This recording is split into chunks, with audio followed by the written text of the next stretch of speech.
असं आहे, उलटा चोर कोतवाल को डाटे. काल आजारी होते, आयसीयू मध्ये होते. म्हणतात 4-5 दिवस त्यांना बाहेर यायला लागतील. डॉक्टरांचं ट्रीटमेंट काय, एन्जिओग्राफी काय आहे, त्याच्यामधनं काही स्टेटमेंट नाही. कम्युनिकेशन पाहिजे की नाही पाहिजे?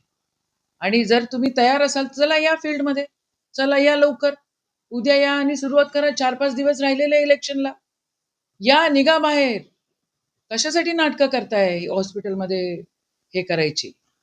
म्हणजे हे सगळे स्टेटमेंट भाजपला कसा फायदा होईल असे त्यांचे स्टेटमेंट्स आहेत.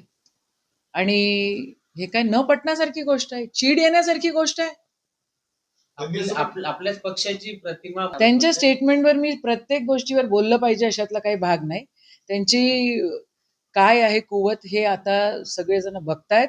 त्यांच्यात दम असेल तर त्यांनी तयारीपूर्वक यावं आणि निवडणूक त्या ठिकाणी लढवावी. निघा बाहेर, निघा बाहेर, हॉस्पिटलमधनं बाहेर निघा आणि या, चला. डिजिटलच्या मार्फत प्रचार असतो का?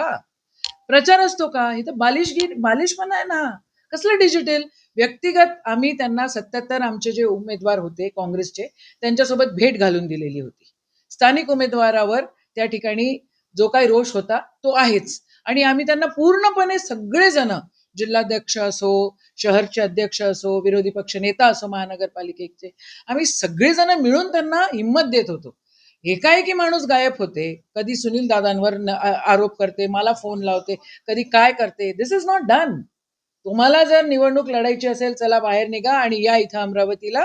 आणि जसं पूर्ण ही जी सगळी नेते मंडळी आहेत, सगळे नगरसेवक आहेत, 77 नगरसेवकांची तुमची ओळख करून दिलेली आहे. चला या, लढा निवडणूक, आम्ही तयार आहे तुम्हाला सपोर्ट करायला. ज्या पद्धतीने आता जर आपण पाहतो विधान परिषद निवडणुकीमध्ये काँग्रेसच्या